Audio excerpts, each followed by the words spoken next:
ബിസ്മില്ലാഹിർ റഹ്മാനിർ റഹീം. ഈ ആഴ്ച നമുക്ക് സംസാരിക്കാനുള്ള വളരെ പ്രധാനപ്പെട്ട വിഷയം അള്ളാഹുവിനെ കുറിച്ചുള്ള തെറ്റിദ്ധാരണ. പടച്ച റബ്ബിനെ കുറിച്ചുള്ള എന്റെയും നിങ്ങളുടെയും ധാരണയിൽ വന്നു പോകുന്ന പിഴവുകളെ കുറിച്ചുള്ള അപകടങ്ങൾ. അത് വളരെ ഗുരുതരമായ അപകടമാണ്. ഹുസ്നുൽ ഉണ്ടാകുന്ന സാഹചര്യം പോലെ അള്ളാഹുവിനെ കുറിച്ചുള്ള മോശമായ ചിന്ത എന്റെയും നിങ്ങളുടെയും കൽബകങ്ങളിൽ വരികയും അള്ളാഹുവിനെ കുറിച്ച് മോശമായിട്ട് സംസാരിക്കുകയും ചെയ്യുന്നതിന്റെ അപകടങ്ങൾ അതിദുരന്തമാണ്. ഇന്ന് സമൂഹത്തിൽ എനിക്കും നിങ്ങൾക്കുമൊക്കെ വന്നുകൊണ്ടിരിക്കുന്ന ദുരന്തങ്ങൾക്കെല്ലാം നിദാനം അള്ളാഹുവിനെ കുറിച്ചുള്ള തെറ്റായ ധാരണയാണ്. എന്റെ പ്രിയപ്പെട്ട സഹോദരങ്ങളെ, മഹാനായ മുഹമ്മദ് മുസ്തഫ സല്ലല്ലാഹു അലൈഹി വസല്ലമ തങ്ങൾ പഠിപ്പിക്കുന്ന ഹദീസിൽ നമുക്ക് കാണാം, ഇബ്നു അബ്ബാസ് റളിയല്ലാഹു അൻഹു നിവേദനം ചെയ്യുകയാണ്, ദഖല റസൂലുള്ളാഹി സല്ലല്ലാഹു അലൈഹി വസല്ലം, അല്ലാഹുവിന്റെ പ്രവാചകർ സല്ലല്ലാഹു അലൈഹി വസല്ലമ തങ്ങൾ, ദഖല റസൂലുള്ളാഹി സല്ലല്ലാഹു അലൈഹി വസല്ലം അലാ അഅറാബിയിൻ, ഒരു ഗ്രാമീണനായ മനുഷ്യന്റെ അടുക്കൽ അല്ലാഹുവിന്റെ റസൂൽ കടന്നു ചെന്നു. യഊദുഹു വഹുവ മഹ്മൂമുൻ, അദ്ദേഹം രോഗിയാണ്, അദ്ദേഹം വളരെ കഷ്ടപ്പാട് അനുഭവിക്കുകയാണ്, പ്രയാസപ്പെടുകയാണ്. അല്ലാഹുവിന്റെ റസൂൽ അദ്ദേഹത്തിന്റെ അടുക്കൽ കടന്നു ചെന്നിട്ട് പറഞ്ഞു, ഫഖാല ലഹു റസൂലുള്ളാഹി സല്ലല്ലാഹു അലൈഹി വസല്ലം, നിനക്ക് അസുഖമാണല്ലേ, ലാ ബഅസ്, കുഴപ്പമൊന്നുമില്ല, തഹൂറുൻ ഇൻഷാ അല്ലാഹ്, അത് ശരിയായിക്കൊള്ളും. നമ്മൾ അങ്ങനെ പറയണമെന്നാണ്. ഏത് മാരകമായ രോഗിയുടെ അടുക്കൽ ചെന്നാലും നമ്മൾ പറയേണ്ട, ഇതോടുകൂടി നിന്റെ അവസാനമാണ്, നീ തീർന്നു, എന്റെ വാപ്പാക്ക് ഈ അസുഖമായിരുന്നു, ഒക്കെ മരിച്ചു പോകുന്നല്ല പറയേണ്ടത്. കുടുംബക്കാരോട് പോലും പറയരുത്. നമ്മൾ പറയണത് ഇൻഷാ അല്ലാഹ് ശരിയാവും, അല്ലാഹു അല്ലേ തന്നവൻ എന്ന് നല്ല വർത്തമാനം അവരോട് പറയണമെന്നാണ്. അല്ലാഹുവിന്റെ റസൂൽ മഹാനായ മുഹമ്മദ് മുസ്തഫ സല്ലല്ലാഹു അലൈഹി വസല്ലമ തങ്ങൾ പഠിപ്പിച്ചു കൊടുത്തു, ലാ ബഅസ തഹൂറുൻ ഇൻഷാ അല്ലാഹ്, കുഴപ്പമില്ല മോനെ, നിന്റെ രോഗങ്ങളെല്ലാം ശരിയായിക്കൊള്ളും. അപ്പോൾ ആ അഅറാബിയായ മനുഷ്യൻ അല്ലാഹുവിന്റെ റസൂലിനെ കടത്തി വെട്ടിയിട്ട് പറയുന്നു, ബൽ ഹിയ ഹുമ്മാ തഫൂസു ഫീ ജൗഫി, ഇതൊരു വല്ലാത്ത പനിയാണ് നബിയെ, നിങ്ങൾ പറയുന്നത് പോലെയല്ല, ഇതൊരു ഒടുക്കത്തെ പനിയാണ്, എന്നെ ഖബറിലോട്ട് കൊണ്ടുപോകുന്ന പനിയാണ്. ജൗഫി ശൈഖിൻ കബീർ ഹത്താ തുസീറഹുൽ ഖബൂർ. നിങ്ങൾക്ക് പറയാൻ നബിയെ ഇത് കുഴപ്പമില്ലെന്ന്, നിങ്ങൾക്ക് പറയാൻ നബിയെ ഈ രോഗം കൊണ്ട് നീ മരിക്കില്ല എന്ന് നിങ്ങൾക്ക് പറയാൻ നബിയെ, അനുഭവിക്കുന്നത് ഞാനല്ലയോ, ഇതെന്റെ ഖബറിലല്ലാതെ അവസാനിക്കൂല എന്ന് പറഞ്ഞപ്പോൾ അല്ലാഹുവിന്റെ റസൂല് മറുപടി കൊടുത്തു, ഫനഅം, എന്നാൽ അങ്ങനെ ആയിക്കോട്ടെ, എന്നാ അങ്ങനെ തന്നെ ആയിക്കോട്ടെ, എന്നാ ഖബറിലോട്ട് തന്നെ പോയിക്കോട്ടെ, നിന്റെ അവസ്ഥ, നിന്റെ സംസാരം അങ്ങനെയാണെങ്കിൽ എന്ന്. സഹോദരങ്ങളെ, ഇതൊരു വലിയ ഹദീസാണ്. പല രോഗങ്ങൾ നമുക്ക് വരും, പല പ്രയാസങ്ങൾ വരും, പല ദുഃഖങ്ങൾ വരും, പല വേദനകൾ വരും. നമ്മൾ പറയണ എന്തെന്നറിയോ, ഇതൊക്കെ അങ്ങനെ തീരുള്ളൂ, അതിനേക്കാളും വലുത് മരിച്ചാൽ മതിയായിരുന്നു, അതിനേക്കാൾ വലുത് മരിച്ചു പോയെങ്കിൽ മതിയായിരുന്നു, കച്ചവടം പൊളിഞ്ഞങ്ങ് പോയെങ്കിൽ മതിയായിരുന്നു, മരിച്ചങ്ങ് പോയെങ്കിൽ മതിയായിരുന്നു എന്നൊക്കെ അങ്ങോട്ട് പറയും. ഇത്ര അവലക്ഷണം ബാധിച്ച സംസാരം, അള്ളാഹുവിനെ കുറിച്ചുള്ള ധാരണകളെല്ലാം പിഴപ്പിച്ചുകൊണ്ട് അള്ളാഹു ഇതിനൊന്നും ചെയ്യാൻ കഴിവില്ല എന്ന് ചിന്തിച്ചിരിക്കെ, അള്ളാഹു ഇതെല്ലാം ശിഫയാക്കാൻ റബ്ബിന് പോലും കഴിയില്ല എന്നുള്ള ധാരണയിൽ ഇതെല്ലാം സ്വന്തം അള്ളാഹുവിനെയും അള്ളാഹുവിന്റെ റസൂലിനെയും കടത്തിവെട്ടിയുള്ള നമ്മുടെ ചില സംസാരങ്ങൾ സൂക്ഷിക്കണം. അത് റബ്ബിനെ കുറിച്ചുള്ള തെറ്റായ ധാരണയാണെന്ന് മഹാന്മാരായ പണ്ഡിതന്മാർ നമ്മളെ പഠിപ്പിക്കുന്നു. അയൽവക്കത്തൊരു മരണം നടന്നത്, ഒരു രോഗിയായ മനുഷ്യൻ, ക്യാൻസർ പേഷ്യന്റായി, അവന് രോഗം വരും. ഇപ്പൊ പണ്ടുള്ള കാരണവന്മാർ നിങ്ങൾ കേട്ടിട്ടുണ്ടോ, ക്യാൻസർ എന്ന രോഗത്തെ അവർ ക്യാൻസർ എന്ന് പറയാറില്ല. ഇപ്പോഴാണ് നമ്മളൊക്കെ അത് ഉപയോഗിച്ചു തുടങ്ങിയത്. അവന് ക്യാൻസറാണ്, അവന് ക്യാൻസറാണ്, അത് ഒരു അഴുക്ക രോഗമാണെന്നേ പറയാറുള്ളൂ. ഇപ്പൊ ഒരു പേടിയില്ല. അവനിക്ക് അസുഖമായിട്ട് അവൻ ഗവൺമെന്റ് ഹോസ്പിറ്റലിൽ പോയി, ഞാൻ ആസ്റ്റർ മെഡിസിറ്റി പോയനെ. നമ്മൾ പറയാണ് പണത്തിന്റെ ഹുങ്കാരം കൊണ്ട്, അല്ലേ? നമ്മൾ അതൊക്കെ ഇങ്ങനെ പറയുമ്പോ നമ്മൾ ചിന്തിക്കണം, എന്താ ഇതൊക്കെ ശിഫയാക്കാൻ കഴിവുള്ള, ഇതൊക്കെ തരാനും ശിഫയാക്കാനും കഴിവുള്ള റബ്ബിന്റെ അപ്പുറം അള്ളാഹു അല്ല ഇതൊന്നും ശിഫയാക്കുന്നവൻ. ഇതൊക്കെ ആസ്റ്റർ മെഡിസിറ്റി പോയുള്ള ചികിത്സ കൊണ്ടാണ് ശിഫയാക്കുന്നു. ആ മരുന്ന് കഴിച്ചാലാണ് അത് മാറുള്ളൂ. റബ്ബിനൊരു പങ്കാളിത്തമില്ല എന്നുള്ളൊരു മനുഷ്യന്റെ തെറ്റായ ധാരണ അത് അപകടമാണ്. മഹാനായ മുഹമ്മദ് മുസ്തഫ സല്ലല്ലാഹു അലൈഹി വസല്ലമ തങ്ങൾ ധാരാളം ഹദീസ് പഠിപ്പിക്കുന്നുണ്ട്. യുഅ്ജിബുൽ ഫഅലു ലിഅന്ന തശാഉമ സൂഉ ദന്നി ബില്ലാഹ്. എല്ലാവരും നല്ല ലക്ഷണം നോക്കും, ശുഭലക്ഷണം നോക്കും, അവലക്ഷണം നോക്കും. എന്നാൽ അവലക്ഷണം നോക്കുന്ന ആളുകൾ, ചില ആളുകൾ പറയും അപ്പ ചെയ്യാൻ പറ്റൂല, ഇപ്പ ചെയ്യാൻ പറ്റൂല, അത് മോശമായ സമയമാണ്. അങ്ങനെയൊക്കെ പറയുന്നവരെ പറ്റിയിട്ട് റസൂലുള്ള പറയുന്നത് എന്തെന്നറിയോ?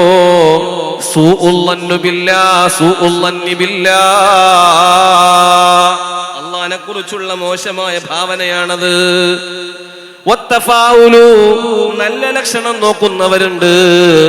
എപ്പ ചെയ്താലും എന്റെ റബ്ബെനിക്ക് സഹായം തരും, അത് നല്ല സമയമാണ്, നല്ല നേരമാണ് എന്ന് പറയുന്നവരെ പറ്റിയിട്ട് റസൂലുള്ള പറയുന്നു, ഹുസ്നുൽ ദന്നി ബിഹിൽ മുഅ്മിനീ, അത് മുഅ്മിനിന്റെ അല്ലാഹുവിനെ കുറിച്ചുള്ള നല്ല ഭാവനയാണ്. വൽ മുഅ്മിൻ, മുഅ്മിൻ എങ്ങനെയായിരിക്കണമെന്നറിയുമോ? മഅമൂറും ബിഹുസ്നിൽ ദന്നി ബില്ലാഹ് അലാ കുല്ലി ഹാൽ. ഏതവസരത്തിലും, സുഖം വന്നാലും ദുഃഖം വന്നാലും പ്രയാസം വന്നാലും എളുപ്പം വന്നാലും ഏത് സാഹചര്യങ്ങളിലും എന്റെ റബ്ബെനിക്ക് നല്ലതേ ചെയ്യുള്ളൂ എന്ന ഒരു ചിന്ത എന്റെ നിങ്ങളുടെ കൽബിൽ ഉണ്ടാവണം. ഒരാളുടെക്കലും പോയിട്ട് നമ്മൾ ഒരു അവബോധങ്ങളും അവലക്ഷണങ്ങളും പറയും നമ്മൾ അവസാനിപ്പിക്കണം. നമ്മുടെ സംസാരം കൊണ്ട് വരുത്തി വെക്കുന്ന ദുരിതങ്ങളാണ്. നബി സല്ലല്ലാഹു അലൈഹി വസല്ലം തങ്ങൾ പറഞ്ഞു കുഴപ്പമില്ല, ശിഫയാവെന്ന് പറഞ്ഞു. മഹാന്മാരായ പണ്ഡിതന്മാർ ഈ ഹദീസിനെ വിശദീകരിച്ചു കൊണ്ട് പറയുന്നു, അന്ന സുന്നത അൻ യുഖാതിബൽ അലീബ ബിമാ യുസ്ലിഹി മിൻ അലമിഹി. ഒരു സുന്നത്ത് എന്ന് പറയുന്നത് ഒരു വേദന വന്നാലും ഒരു മനുഷ്യൻ വന്ന് ചോദിച്ചാൽ കുഴപ്പമില്ല അൽഹംദുലില്ലാ എന്ന് പറയലാണ്. ويغبطه بأسقامه بتذكيره بالكفارة لذنوبه وتطهيره من آثامه. ഒരു രോഗിയെ കാണാൻ പോകുമ്പോ അല്ലെങ്കിൽ ഒരു പ്രതിസന്ധി ഘട്ടത്തിൽ ചെല്ലുമ്പോ നമ്മൾ അവരോട് സംസാരിക്കേണ്ടത് എങ്ങനെയെന്നറിയുമോ? കുഴപ്പമൊന്നുമില്ല, രോഗം വന്നല്ലേ, നിനക്ക് പ്രയാസമാണല്ലേ, അള്ളാഹു ഇതുകൊണ്ടൊക്കെ വെച്ചിരിക്കുന്ന നേട്ടങ്ങൾ എന്തെന്നറിയോ? നല്ലത് പറയണം, പ്രതീക്ഷ വെച്ചു കൊടുക്കണം. ആഖിറത്തിൽ നീ ദുനിയാവിൽ ചെയ്തു പോയി ഒരുപാട് പാപങ്ങൾക്ക് അത് പരിഹാരമാണ് ആഖിറത്തിൽ എന്നവനെ പറഞ്ഞ് മനസ്സിലാക്കി കൊടുക്കണം. മഹാനായ റസൂലുള്ളാഹി സ്വല്ലല്ലാഹു അലൈഹി വസല്ലമ തങ്ങൾ പഠിപ്പിക്കുന്നത് എന്തെന്നറിയോ? അള്ളാഹുവിനെ കുറിച്ചുള്ള തെറ്റായ ധാരണ കൽബിൽ വരുമ്പോ നമ്മൾ ചില സംസാരങ്ങൾ സംസാരിക്കും സഹോദരങ്ങളെ. ആ സംസാരങ്ങൾ കൊണ്ട് നമ്മൾ അങ്ങ് നശിച്ചു പോവുകയാണ്.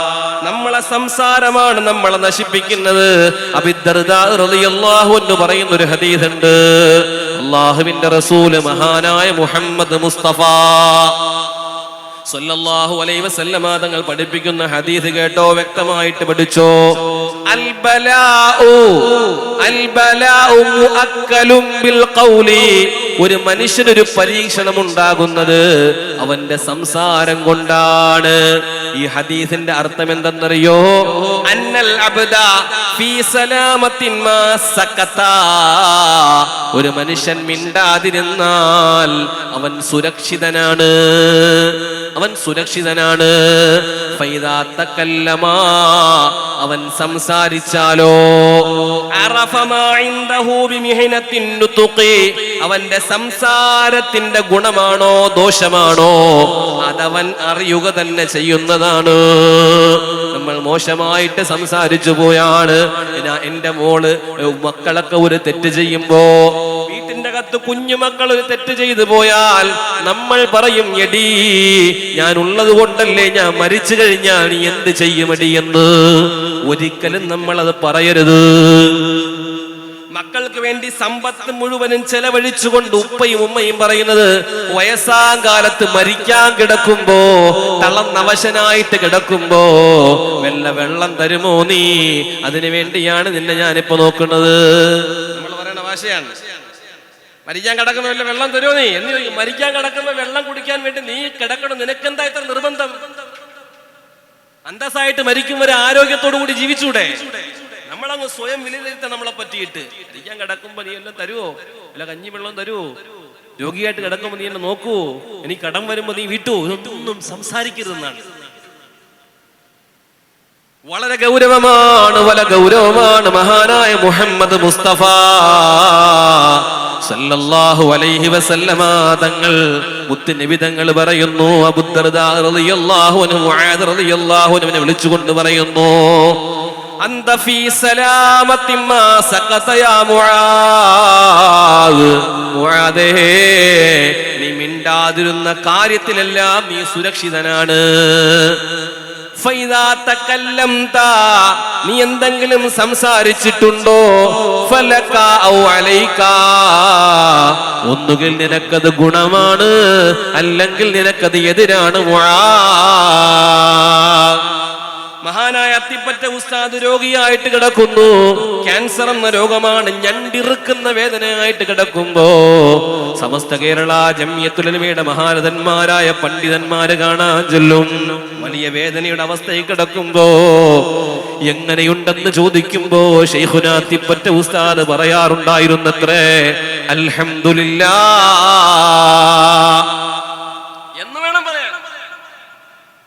നമ്മളെ നാട്ടിന്റെ ഒരു പൊതു സംസാരമുണ്ട്, ക്യാൻസർ വന്നാൽ പിന്നെ രക്ഷയില്ല, അവന്റെ കുടുംബം പോയി, അവന്റെ പണം പോയി, അവന്റെ ആധാരം പോയി, അവന്റെ അടിയാധാരവും പോയി എന്ന് പറഞ്ഞു വെക്കാണ്. പരിശുദ്ധ ദീൻ പറയുന്നത് അങ്ങനെ പറയരുതെന്നാണ്. എന്തുകൊണ്ട്? ആ സംസാരം കൊണ്ട് നീ ചിലപ്പോൾ നിനക്ക് സംഭവിച്ചില്ലെങ്കിൽ നിന്റെ ഫാമിലിക്കോ അതുണ്ടാകുമെന്ന് പരിശുദ്ധ ദീൻ നമ്മളെ പഠിപ്പിക്കുകയാണ്. ഒരുപാട് അനുഭവങ്ങൾ മഹാന്മാരായ പണ്ഡിതന്മാര് പറയുന്നത് കേട്ടോ, യഹ്തമിലു അയ്യുരീദ തഹദീറ മിൻ സുർഅത്തിൻ നുത്ഖി ബിഗൈരി തസ്ബുത്തിൻ ഖൗഫി ബലാഇൻ ലാ യുതീഖു ദഫ്ഉഹു. നീ സംസാരിക്കുന്ന വിഷയത്തിൽ നിനക്കൊരു ഭയമുണ്ടാകണേ. ഇന്നി അജിദു നഫ്സി തുഹദ്ദിസുനു ബിശൈഇൻ ഫമാ യംനഉനി അൻ അതകല്ലമ ബിഹി ഇല്ലാ മഖാഫത അൻ ഉബ്തുലിയ ബിഹി. പണ്ഡിതന്മാര് ധാരാളം അഭിപ്രായങ്ങൾ പറയുന്നുണ്ട്.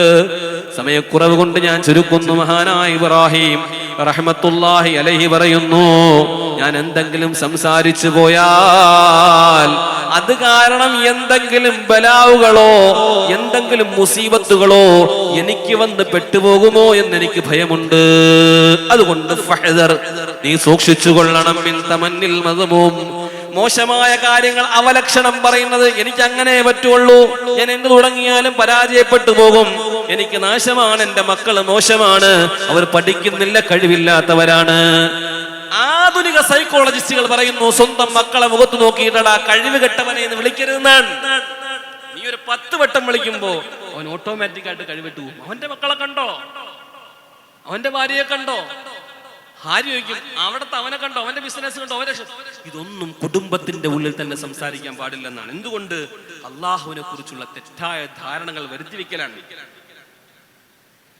നിങ്ങൾ നോക്ക്, മഹാനായ യൂസുഫ് അലൈഹിസ്സലാത്തു വസ്സലാം വിശുദ്ധമായ ഖുർആൻ പറഞ്ഞല്ലോ, സലീഹ റളിയല്ലാഹു അൻഹുവിന്റെ പ്രലോഭനത്തിൽ വീഴാൻ, ആ പ്രലോഭനത്തിൽ വീഴാൻ വെമ്പൽ കൊണ്ട് നിൽക്കുന്ന മഹാനായ സയ്യിദുനാ യൂസുഫ് അലൈഹിസ്സലാം.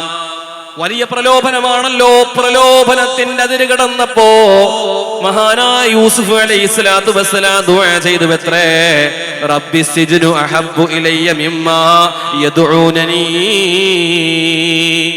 അവൾ എന്നെ വിളിക്കുന്നതിനേക്കാൾ, അവളുടെ ഇച്ഛകളിൽ ചെന്ന് വഴിപെട്ടു പോകുന്നതിനേക്കാൾ എനിക്കിഷ്ടം ഈ ജയിലാണ് അല്ലാ. അതുകൊണ്ട് ഈ ജയിലിൽ എന്നെ കിടത്തിയാൽ മതിയല്ലാ. യൂസുഫ് നബി അലൈഹിസ്സലാത്തു വസ്സലാം പറഞ്ഞാണ്. അള്ളാഹ് തിരിച്ചു കൊടുത്ത മറുപടി എന്താണെന്നറിയോ? നിങ്ങൾ നോക്ക്, യൂസുഫ് അലൈഹിസ്സലാത്തു വസ്സലാമിനെ അള്ളാഹ് വിളിക്കുന്നു, ഔഹല്ലാഹു ഇലൈഹി യാ യൂസുഫ്, യൂസുഫേ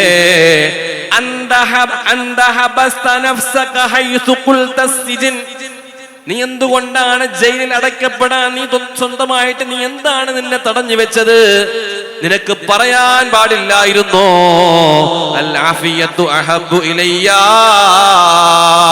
എനിക്ക് നല്ല ജീവിതം ആ പ്രലോഭനങ്ങളിൽ വീണു പോകുന്നതിനേക്കാൾ ഈ ജയിലല്ലാത്ത സുഖസുന്ദരമായി നിന്നെ ഭയപ്പെട്ട് ജീവിക്കാനുള്ള ഒരു നല്ല ജീവിതം എനിക്ക് ആരോഗ്യത്തോടു കൂടി താ അല്ലാഹ്. യൂസുഫേ, നീ പറഞ്ഞിരുന്നുവെങ്കിൽ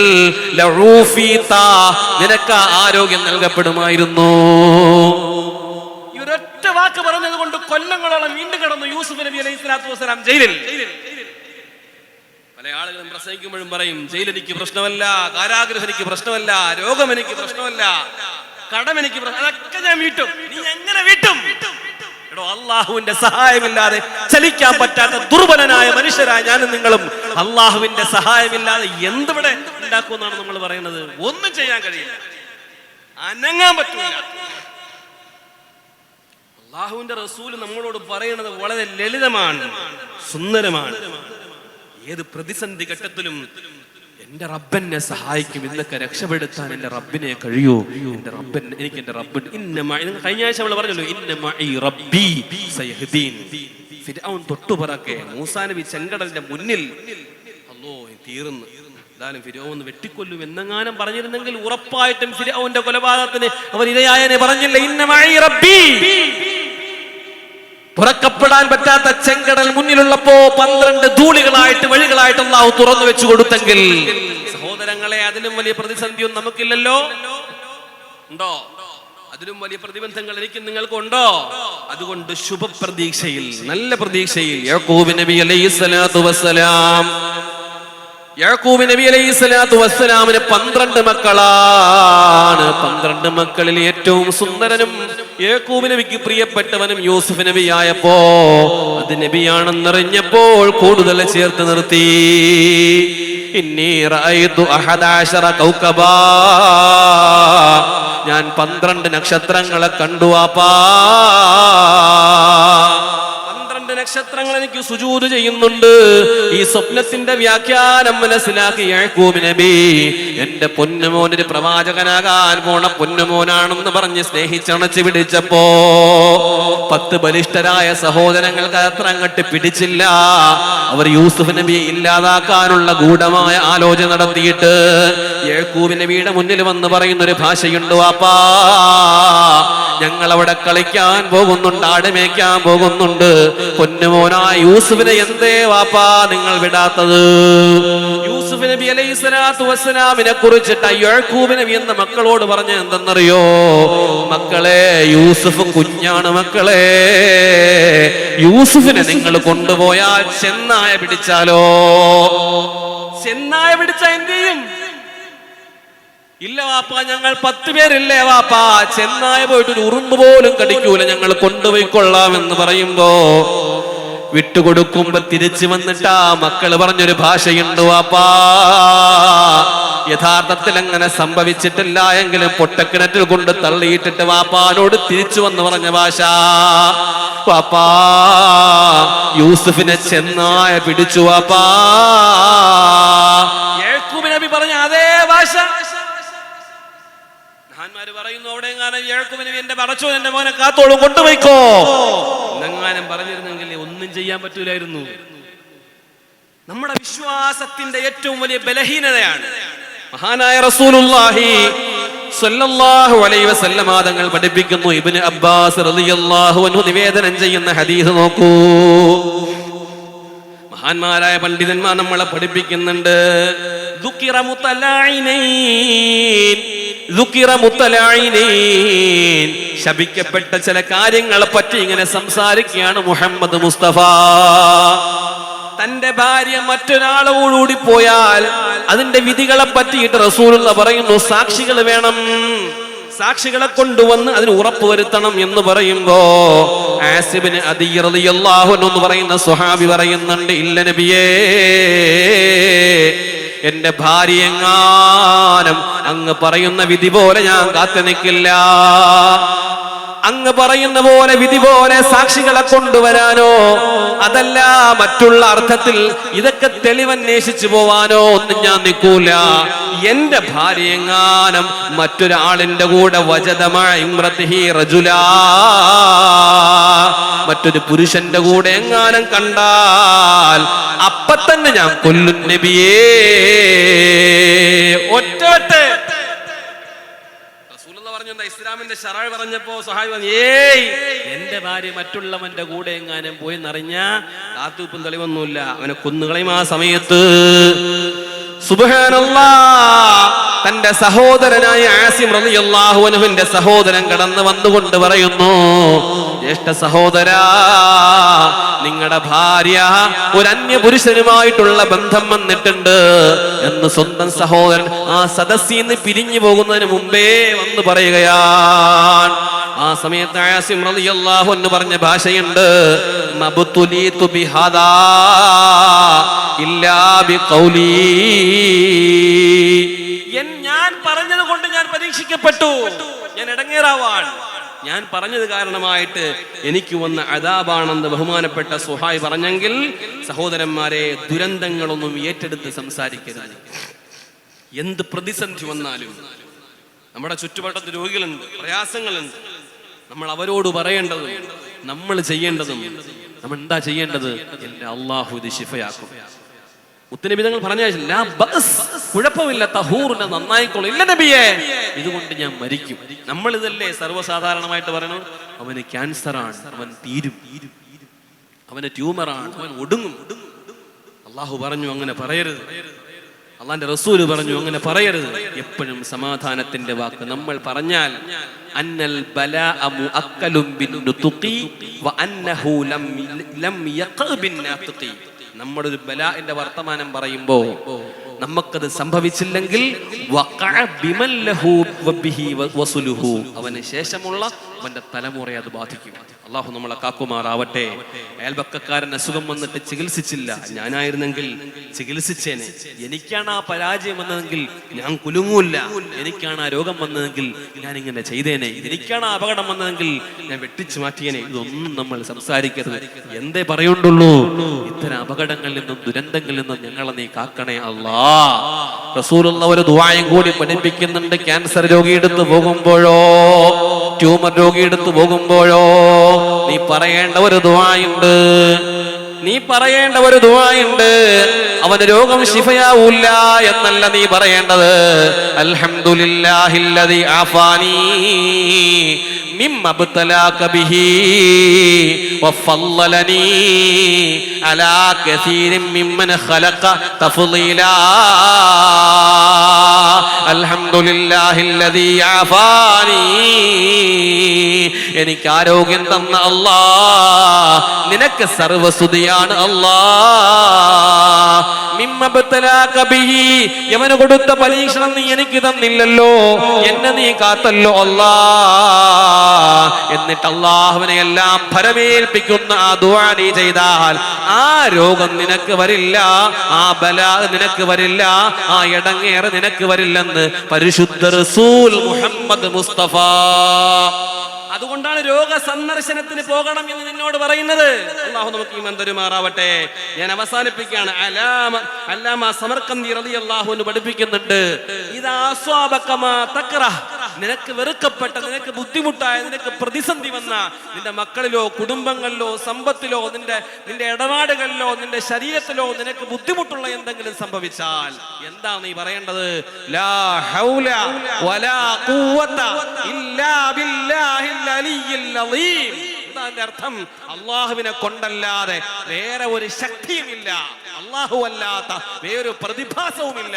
അതുകൊണ്ട് എന്റെ കാര്യം ഇങ്ങനെ ആക്കി എന്റെ റബ്ബാൻ, അത് അവന്റെ തീരുമാനമാണ്, അവൻ എന്നെ കാത്തുകൊള്ളുമെന്ന ശുഭാപ്തി വിശ്വാസത്തോടു കൂടി അള്ളാഹുവിലേക്ക് തവക്കുലാക്കാനാണ് പരിശുദ്ധ ഇസ്ലാം നമ്മളെ പഠിപ്പിക്കുന്നത്. അള്ളാഹു നമുക്ക് ഈമാൻ തരുമാറാവട്ടെ.